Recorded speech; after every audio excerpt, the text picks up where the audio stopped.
Hello, hi. Um, do I need to stand back further? I don't know. So yeah. Demons of the Punjab. So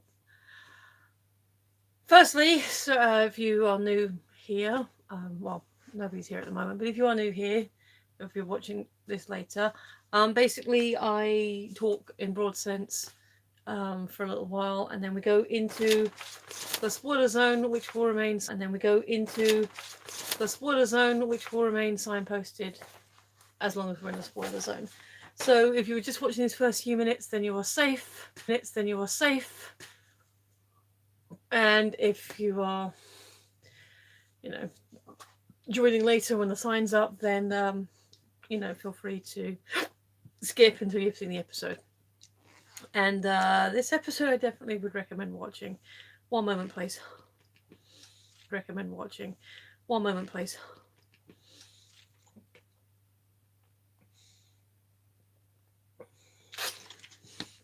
Oh, that's better. Yeah, so this was really good. Like a really good dramatic historical about stuff I really didn't know about, stuff I probably should know about. And yeah, basically the basic setting is that Yaz wants to meet her nan or find out some stuff about her nan that she's not telling her. And so they, using some jiggery pokery, the doctor's able to hone her to the time and place.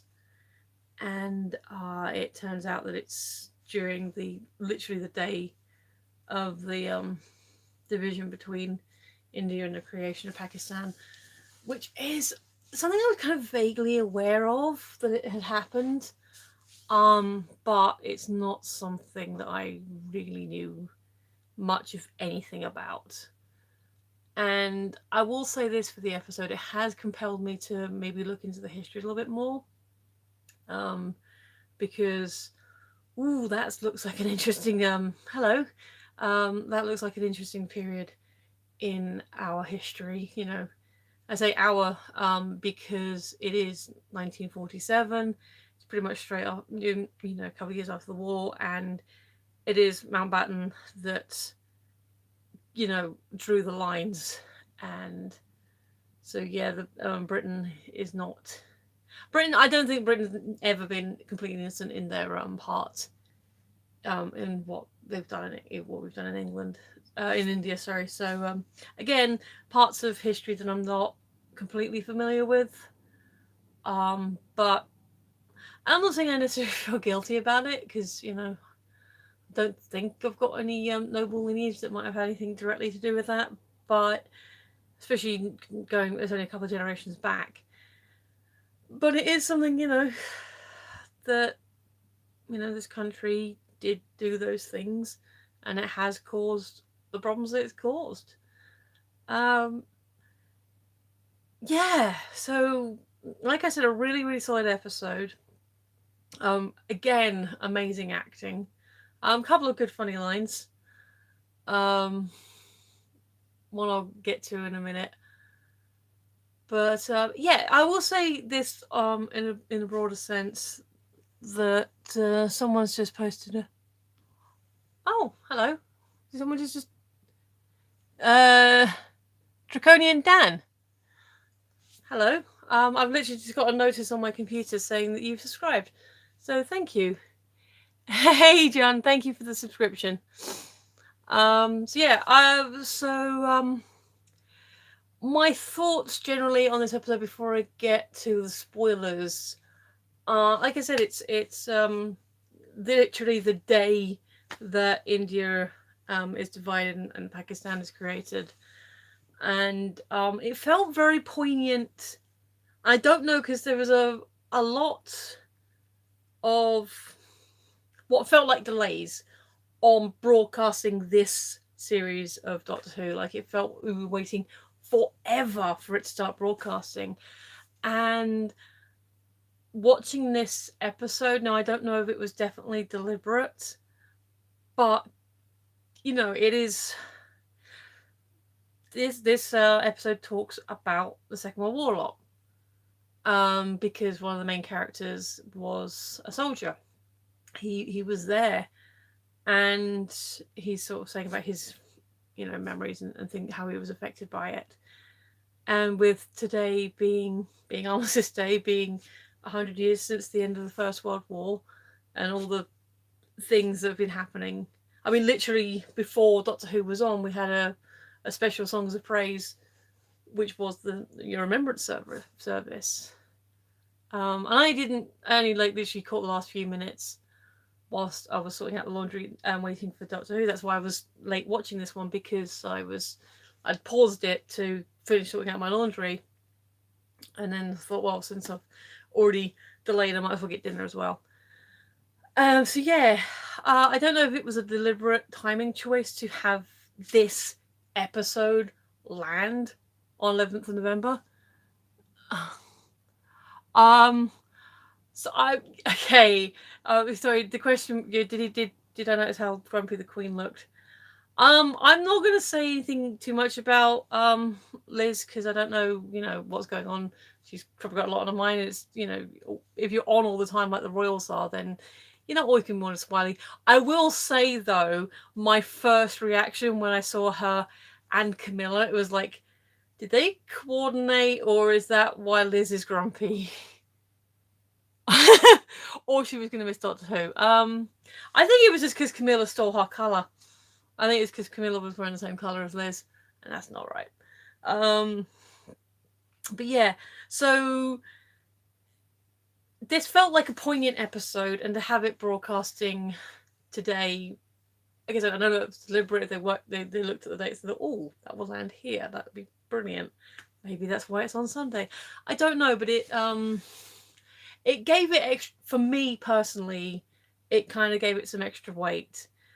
And true confession, I've had this poppy for a while, but I wasn't wearing it until like literally a few minutes ago, because I thought, oh, I better wear it if I'm going to be talking about this. So I like it. So it's a woolly one. Can't remember where I got it. Oh, Graham's all right. No, I don't know about the World War One episode, because they've not long done the World War One episode with Twice Upon a Time, so it's probably a bit too soon to go back into that well again. But yeah, it possibly would, but I looked at the IMDb the other week, and they're all. Every major cast member is listed as having the same number of episodes, with Jodie Whittaker having a couple extra, because obviously she was premiered in Twice Upon. Yeah, so anyway, sorry, just talking to John. I liked it. Oh, don't be mean to Yaz. I'm not into spoilers yet, so we'll discuss that in a minute. Yeah, I it honestly made me think a lot about stuff, and in a positive way. Like I said, it sort of highlighted my own lack of knowledge. We'll get into that.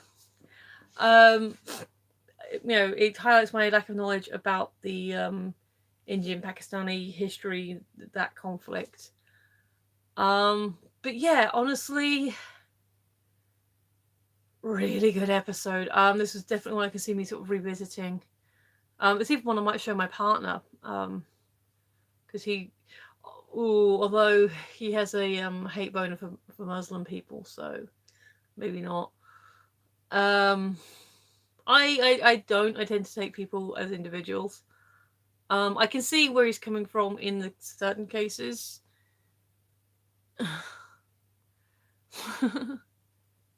Maybe not. I'm not getting into the full debate.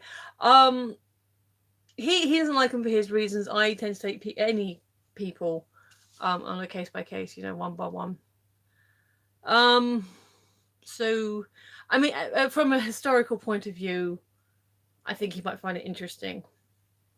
Um, but yeah, I don't know what else to say. I mean, again, um, oh, Bradley Walsh is MVP because again, he just really, really brings in. There's a lot of great subtleties in his performance as well. Um, yeah, really good episode. Really enjoyed it. Very poignant. Didn't feel too heavy overall, and maybe if I'm not watching it on Armistice Day, it won't feel as heavy.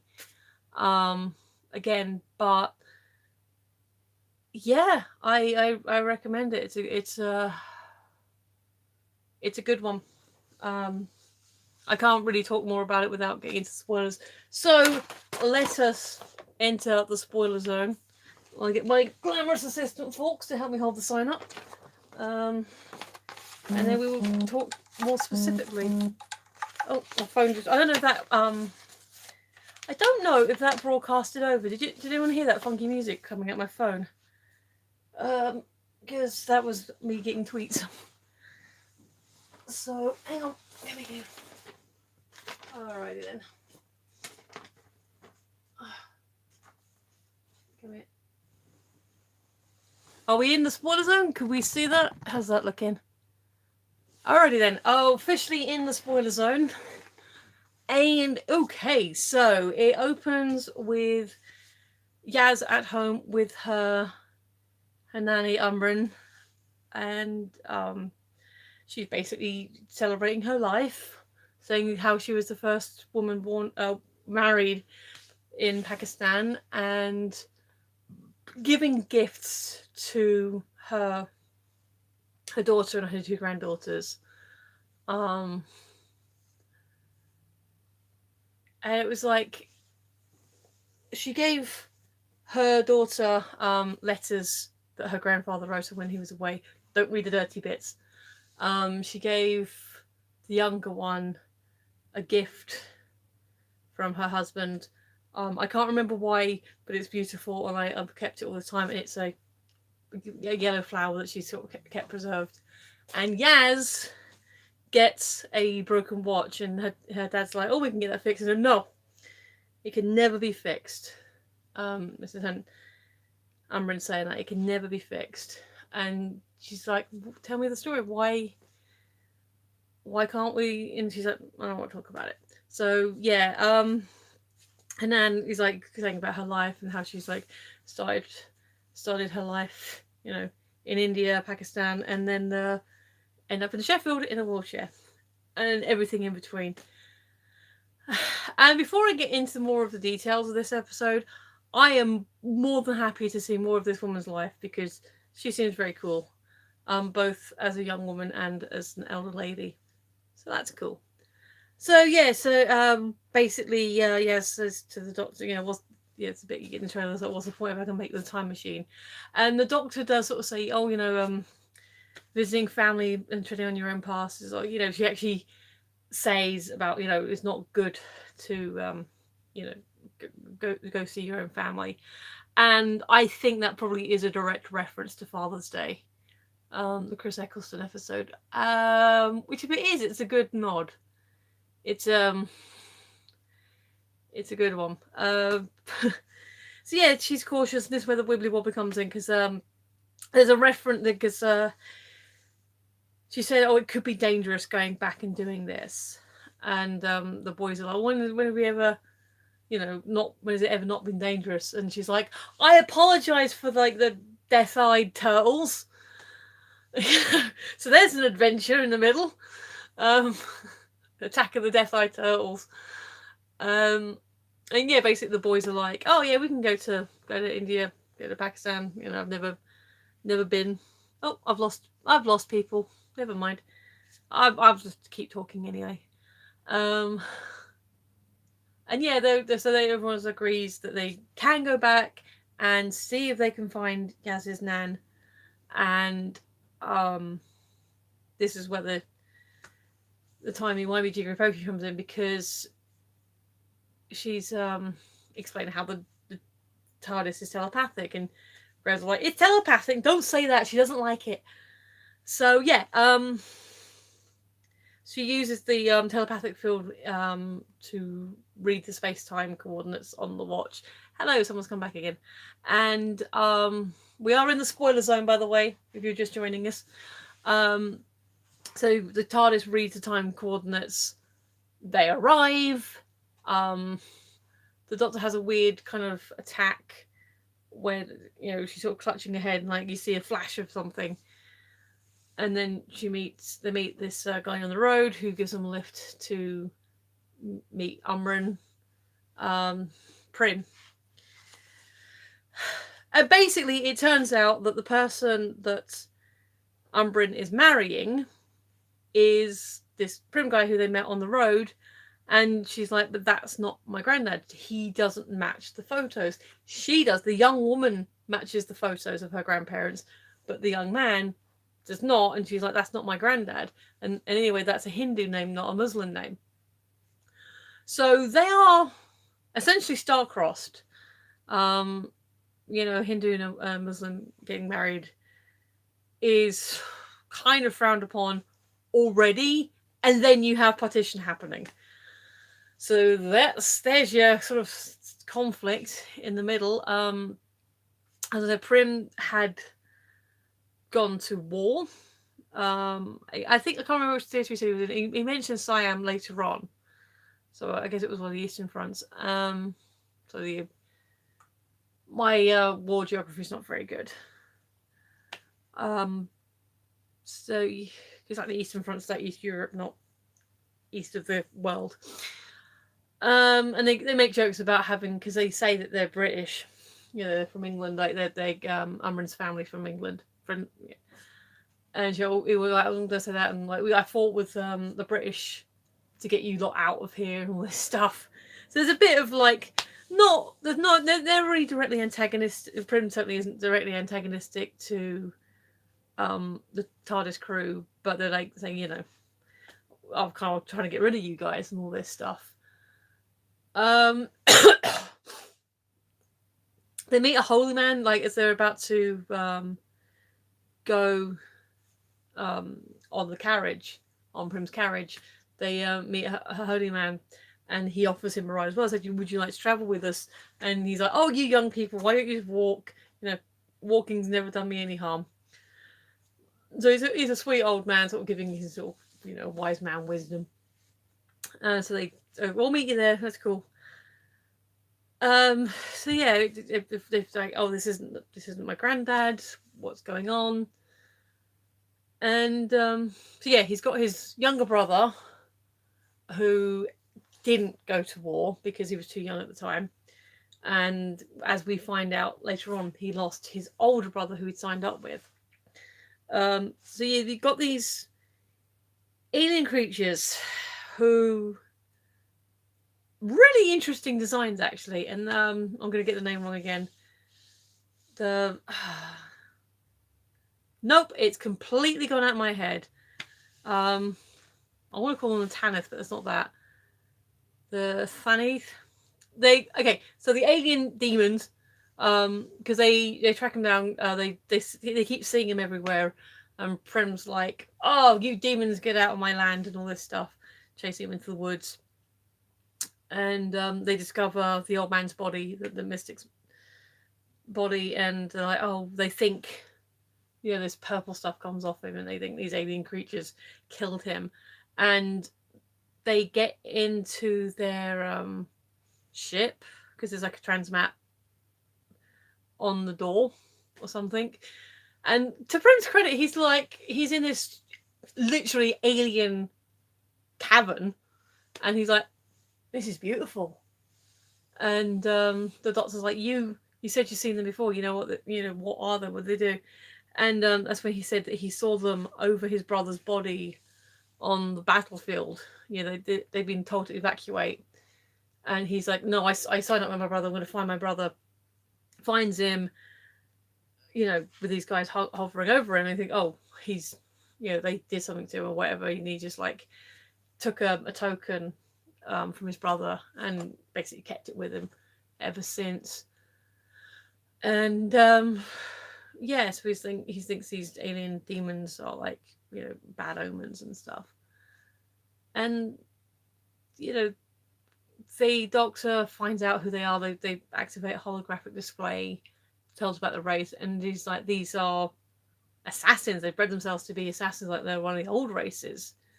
So they obviously think, they see them over his, they witness hit them over the body of the mystic. Prem witnesses them over the body of his brother, and they're like, oh, who are they here to kill? Why are they doing this? So they got this whole mystery of like why they're doing this. The doctor, well, Ryan, because it's Doctor Ryan and Graham and Prim are in the cabin. Yaz and the her great grandmother and grandmother. I don't think we got her great grandmother's name. But they're attending to the body basically. So yeah, so she nicks all. They get outside the ship. She sees all these mini transmat locks. She nicks them all, orders everyone into the barn, and tries to secure the barn area. This is where the funny line comes in, because so she's trying to analyze the purple sparklies, and she puts the sonic in. Right, nobody breathing too deep. Puts the sonic in. Oof, overload. There's too much here. So all right, we have to do this the old-fashioned way.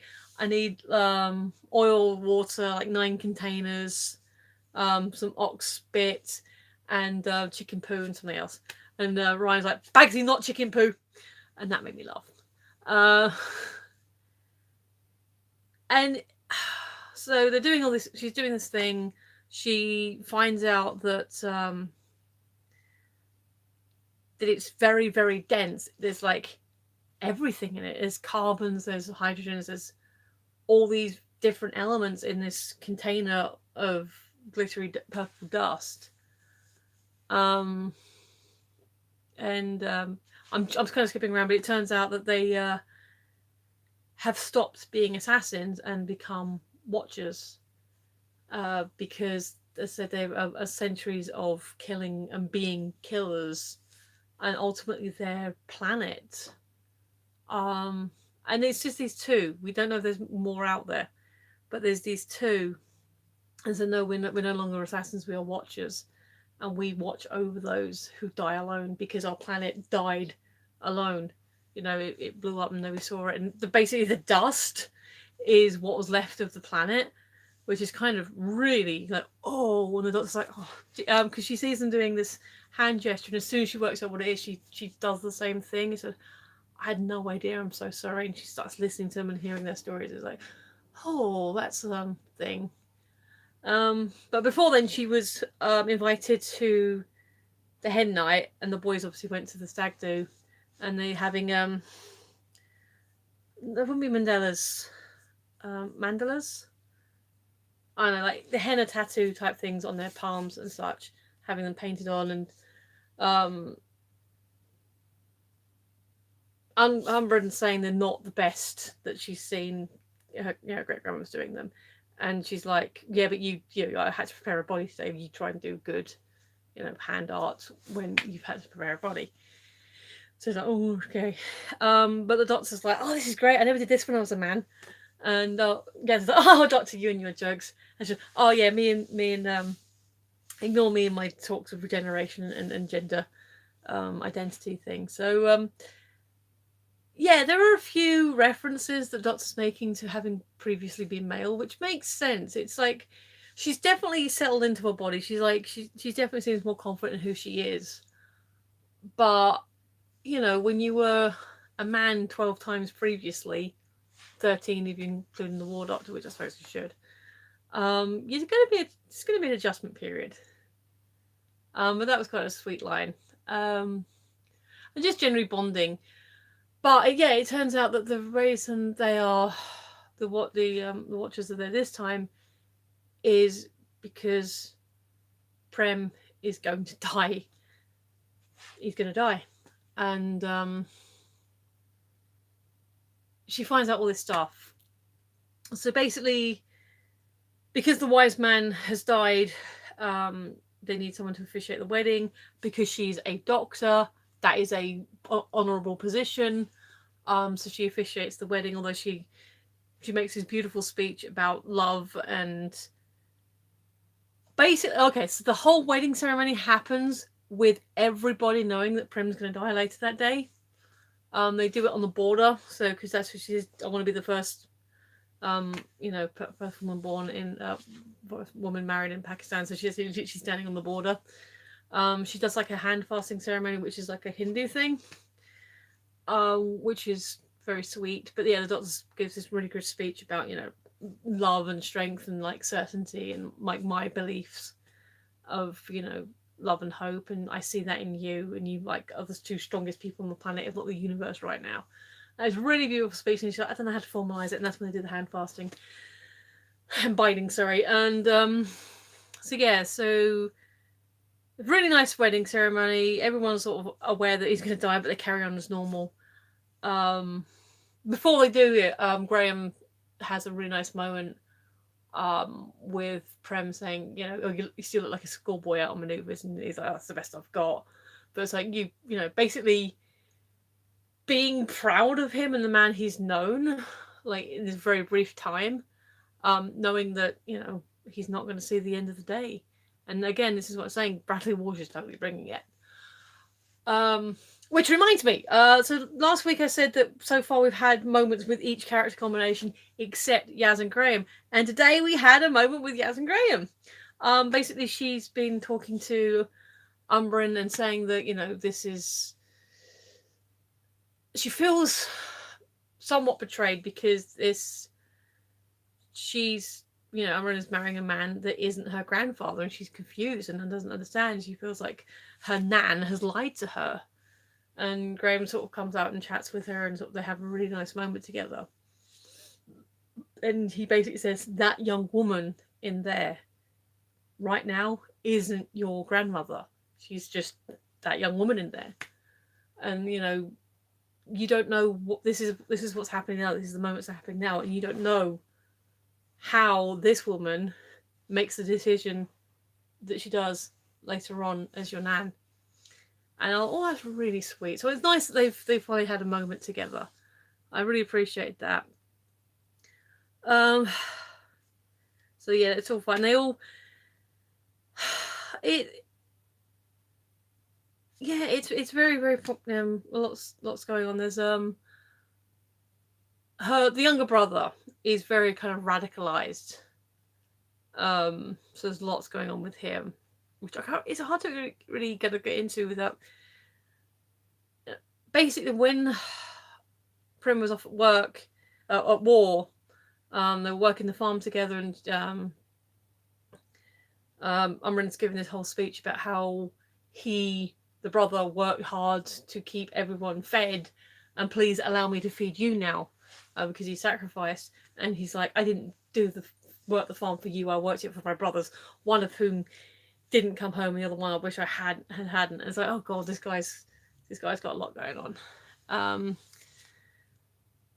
So it turns out basically the younger brother shot the holy man, which is fine, whatever, fun. And that's why they were there, because the Watchers basically said that they can read the time streams and know when things are going down. And she's like, the doctor's like, why here, why now? And it's like, because of the uprising, because of the conflicts. Millions of people will die alone without anyone sort of acknowledging it, and they are there to be there, so nobody technically dies alone and watch over them. So it's kind of a sweet, poignant thing. So yeah, the Watch, because as a Muslim, Amran does the Hindu thing, the hand fast, the hand tying. As a Hindu, Prem wants to do a Muslim tradition and takes off his watch to give to her and said, this is yours forever. And as they kind of fumble and it drops on the ground, it literally smashes at that point. And he's like, oh my god, I'm so sorry. Was it no? And she's like, no, it's perfect, because this is our moment. So it literally breaks, on the day of their wedding. And it's really quite poignant. It's like, yeah, it's this is us. this is our moment, and we should always preserve this watch to acknowledge that moment.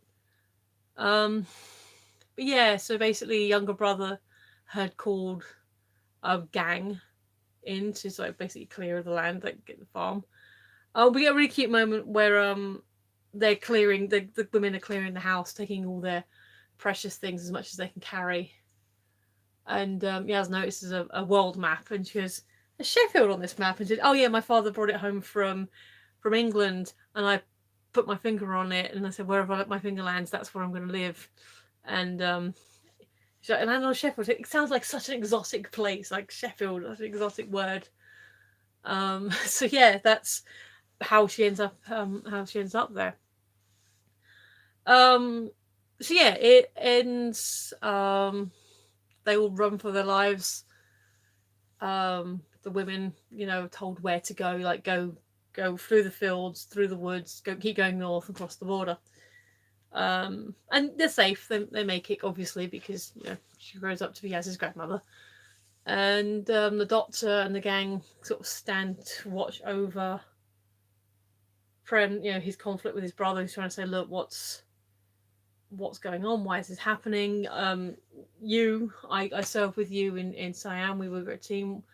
And he's like, basically he gets shot off screen, but as they're watching, the watchers come in and say, we will watch over him now. We will, you go in peace and all this stuff. And yeah, it's really the watchers, the aliens, they observe his death, and then they sort of go and kind of do a ceremony, a thing for him, where they sort of, they kind of got their dust collector and this sort of thing, and a holographic projection of his face goes up, and they're like, doing all this stuff, and you see all these other people, all these other faces in the ceilings, and it's like, wow, that's really. And so this is how they pay tribute to these lonely fallen, that they keep their memories or something. It felt really sweet and very poignant. And it ends with Yaz and her nana, and Nanny talking and said, "Why Sheffield? It gave me a home. It gave me a stable life. It gave me, a family. And it's not as exotic as I thought it would be, but it's still my home. It's still where I wanted to be." So yeah, I was worried I might have trouble talking about this one because of a lot of the history and things I didn't understand. But yeah, no, this was really. I don't know if they actually went on location, but it was the cinematography. It was gorgeous. The backgrounds and everything. It was like, yeah, this is really pretty, really nicely shot. I don't know what more I can say about this apart from, like I said, I think it was very poignant. I think the fact, again, I don't know if it was deliberate. They timed it to release on Armistice Day on November 11th, but it definitely led it an extra weight, which I appreciate.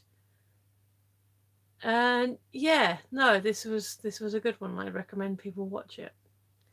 I'm not sure what else I can say about this. I'm feeling my throat's starting to hurt a little bit, so I'm gonna say goodnight now. This is definitely one of the shorter ones I've done, but no, it's good. And the being a short review isn't a reflection on it being good.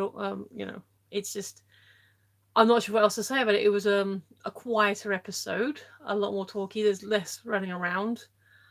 There is a running gag about them not interfering. They're only supposed to stay an hour. And then because there's an alien presence, the doctor feels like they have to stay to make sure everyone stays safe. She does the whole these people are under my protection speech. But yeah, as it turns out, did we need the aliens in this episode? I think it was an interesting story anyway. But they become an inciting incident, and without them there, they might have left early. Even though Yaz is confused about this isn't her grandfather. I guess that's a debate. Could it have been a pure historical? Did they need an alien presence or not? I think I'd have to watch it again to kind of get a beat on that. And the way they used them, I think, was quite sweet. Like I said, it was quite poignant. And I know I've used that word a lot today. Make that a drinking game. But yeah, I'm not sure I've got anything more I can add to this now. So unless anyone's got any, well, unless you have got any thoughts or comments you want to add. Nope. Fair enough. Well, thank you for everyone who's tuned in, especially you who are still here, the last person standing. I appreciate you. You're awesome. Thank you. And yeah, I'm going to sign off now. So I've been Michelle. You've been listening, and I will see you next week. Bye.